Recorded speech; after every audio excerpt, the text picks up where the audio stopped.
আমি আছি এখন ঝাড়খণ্ডের জামশেদপুরের ডিমনা লেকে। এটা হচ্ছে ডিমনা লেক।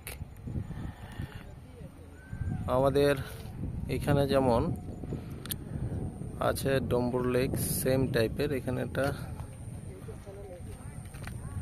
বাঁধ, একটা ড্যাম নির্মাণ হয়েছে, যার কারণে এটা নাম হয়েছে ডিমনা এলাকায়। এটা ডিমনা লেক, এটা হলো বাঁধ পুরাটা। এই প্রচুর লোকজন আসে এটা দেখার জন্য, পুরা বিশাল এরিয়া নিয়ে পুরাটাই লেক। আর ওইদিকে পাহাড়, ডিমনা পাহাড় এলাকা। টুরিস্টরা আসে, এখানে বোটিং এর ব্যবস্থাও আছে। আপনারা যদি আসেন বোটিং